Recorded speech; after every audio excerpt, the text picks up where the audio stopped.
Greetings, Culture Warriors. It is I, Jeffy R., the author of Culture is Everything, and your host for this latest dispatch from the front, otherwise known as High Dudgeon and High Culture. This story from The Guardian by Nina Lakhani.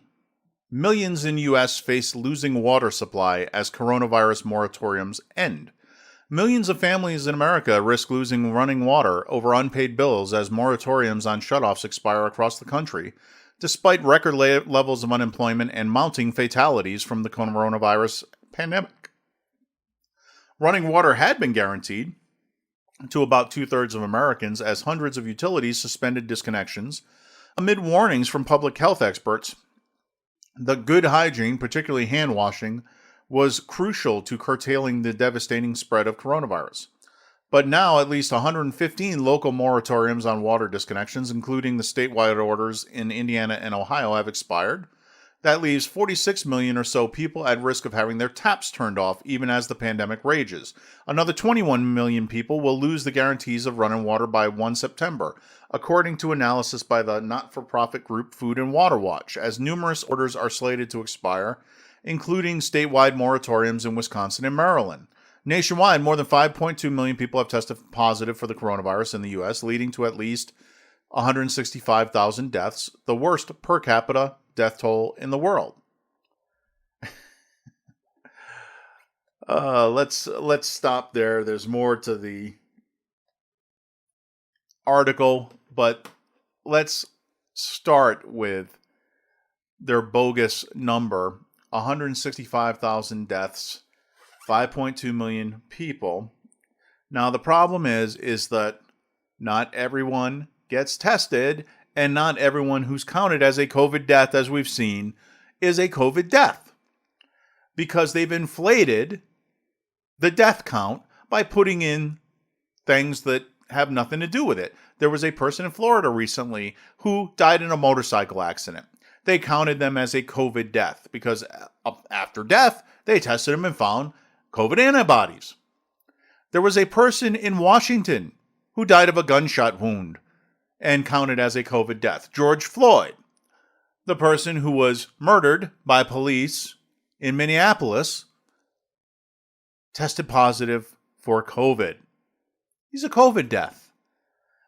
So you start from bogus numbers and you draw bogus conclusions. But just for the sake of argument, 165,000 divided by 5.2 million is about a 3% death toll.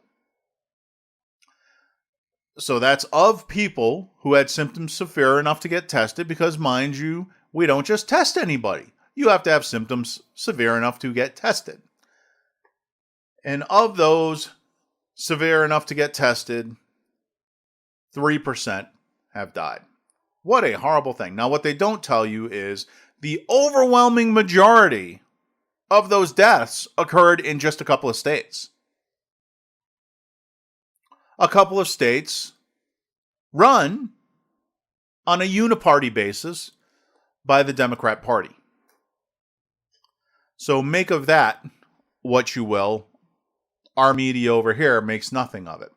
But I want to call your attention to this problem, is that this is just the beginning of a leak in the dam. With the unemployment benefits that the federal government extended on top of state benefits, it allowed a number of people on the lower end of the economic scale to maintain their spending and pay their bills throughout these lockdowns. In fact, a number of them famously were making more from the benefits than they were in their prior jobs, particularly those you think of waiters and waitresses. Now, the fact is tip income is often not reported. They make more than their salary and wage would certainly indicate. And So those numbers get a little bit fuzzy, but the bottom line of it is basically they felt better off with the unemployment than they did before. Well, the unemployment only runs so long. The state benefits will expire after a number of weeks have passed, and we're fast coming up on that. Certainly, I felt the personal pressure to need to land a full-time job fast in order to avoid the end of those unemployment benefits and the acceleration of my depletion of our savings.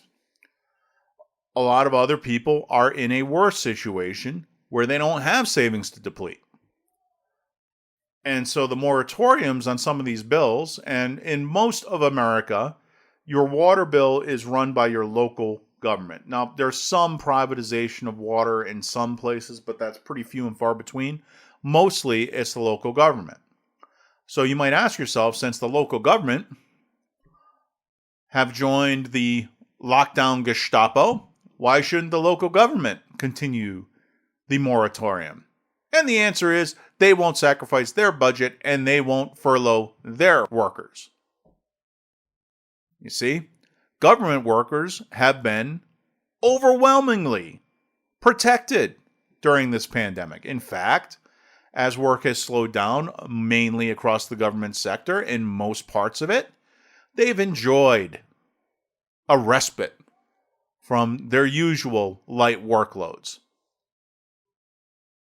Now, are there a couple of sectors of the government where the work has increased? Yes, there has. You can famously think of the U.S. Postal Service, where package volumes have increased. Now, services also decreased accordingly, so I wonder if they're making an effort.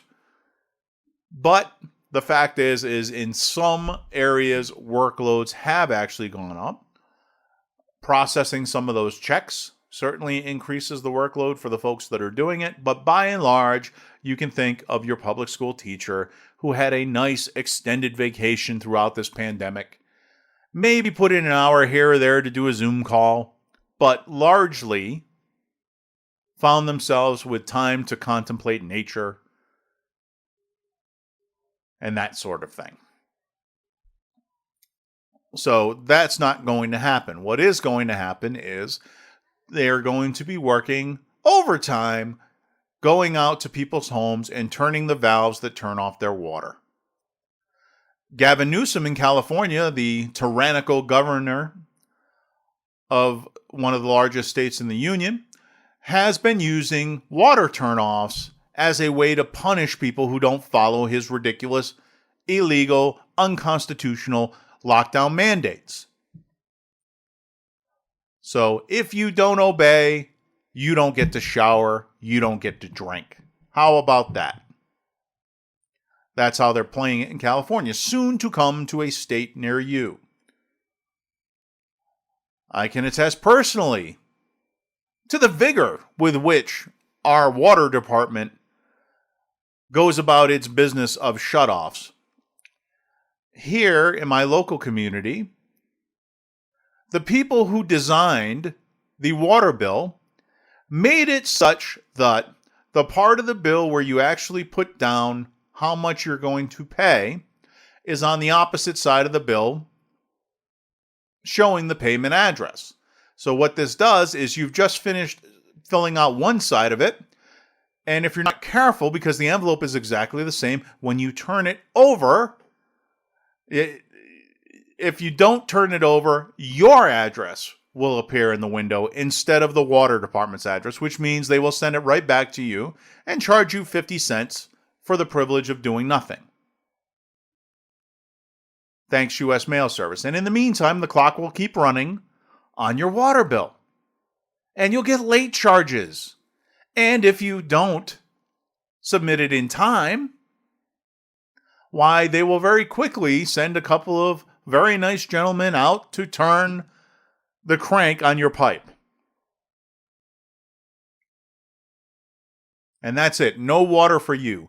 Then you get to pay a reconnect fee on top of the late fee, on top of your water bill. Now, here in Colorado, it has been a very wet spring and summer. And yet our water bill continues to go up. Why? Because we send our water to California. Colorado, in the summertime, looks like the desert. Lots of brown and yellow fields with the exception of irrigated agricultural fields, but everyone's landscaping looks yellow and brown. When you go to Southern California, what do you find? Everyone's landscaping looks vibrant and tropical. Lovely. That's because they're getting their water from Colorado. It's born in the mountains here, and it's taken from us and our needs and given to theirs. And in the meantime, we pay inflated water bills. I had my sprinklers fixed so that we could make sure we watered the grass sufficiently. The month that we turned on the sprinklers to their normal thing of, say, 45 minutes a week per zone, well, my bill was nearly $400. I can't afford $400 a month to pay for water. But that was my lesson in what it is to live in a state which has plenty of water, but is allowed to keep very little of it. It doesn't matter that all the Californians are moving here. They're just going to have lusher, greener landscapes back whence they fled. But that's what government does with water. And if you think government will take care of you as your water bills pile up, you are in for a rude and rather smelly awakening. No, they will not. But the good thing about that is that people who fall prey to not being able to pay their water bill, those people today tend to vote for the party behind the lockdowns. And as more of them experience the downsides of the lockdown, you can bet that they will bring pressure to bear on the tin pot tyrants of their party to stop this nonsense. And it's only then, when they are inconvenienced, when they are threatened with removal from office, that it will stop and we can get back to normal. People can get back to work and they can pay their bloody water bills. This is just the tip of the proverbial iceberg. The first drops in what is going to be an ocean and what will eventually become a tsunami of resistance to what they have done to the country. Mark my words and bookmark this podcast because you'll want to come back around to it when that inevitably happens. So on the face of it, bad news, increased suffering for people who do not deserve it, but long-term, good news. Because the more of us that have to deal with this nonsense and get sick of it and start to resist our would-be masters, the faster we can throw them out of their high offices and set the country to rights. Thank you and have a great day.